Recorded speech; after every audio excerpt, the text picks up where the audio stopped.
And they say if we break it up, the average of 2 islands together would be about 600 voters per constituency. They felt they could not really justify it. And that's what Mr. Ingram said in the last election that we had. And of course, history showed that that must have been the thinking of the governments before them, because they never, since 1989 or thereabouts, had those islands broken up. And the last time they were broken up by Salinder. Crooked Island and Acklins were one. Crooked Island, Acklins and Long Key, when Mr. Wilbert Morse was representing them. And then T. Joe Ford was representing Megwan and Inagua. So they were once broken up. The population obviously was bigger then. And 15, 20 years later, the population has dwindled to less than 600 voters if you put them back the way they were. But I believe we still have to do it, because the geography demand that more than one person represent those islands. I wish for that. If there was a way that I could go into a by-election and make it happen, I would do it, because I feel that the people need, I wouldn't say better, because I am the best representative. I don't care. I can challenge anybody inside or outside the House on the representation of my people. I do the best I can every day for them. But I know it's hard for one person, and I accept that. And I made the request that the constituency be broken up, because I felt it was too big geographically. Even though it was small in voter population, the expanse of those islands create a difficulty for one person. And so the lady is right. And I'm hoping that when we go to the next election, that too will be fixed. I appreciate that. Hot Copy, how are you today? We're talking Minister B. Alfred Gray on any number of issues. We're still down in Meg 1 in that constituency based upon that plane crash and the rest of it. Unfortunate situation. How are you doing today, sir? Man, I'm awesome, and boy, you know the Bahamian people is smiling in his sweet rest. May his spirit continue to rest in peace.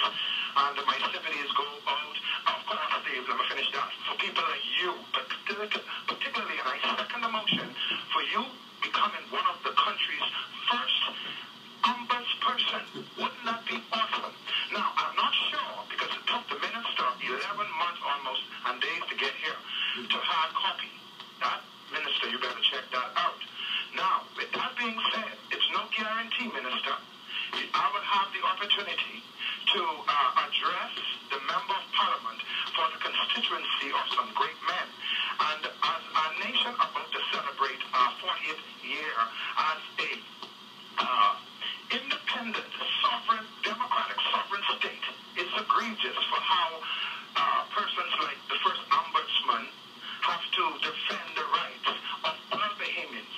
A question, if I were to ask you, as a pilot, would you fly that size plane at night to Megwana or Acklins, the Megwana, in the in order, Megwana, Inagua, Crooked Island, Acklins, and Long Key? I wish to honor these men before you leave this show. Okay?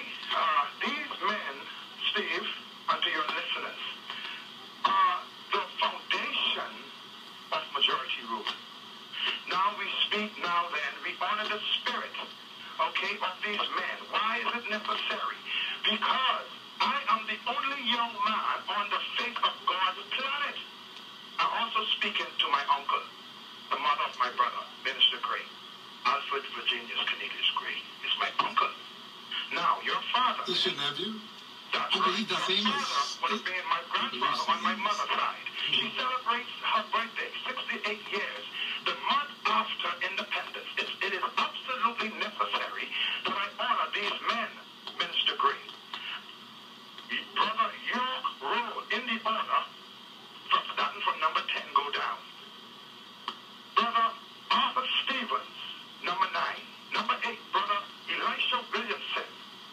We're reading from records from 1971, Steve. Quickly, I've got many calls. Then, Brother Leonard Kemp, Brother Osborne Cox, Brother Clifford Bain, he would be number 5. Brother Luther E. Bain, everybody has to go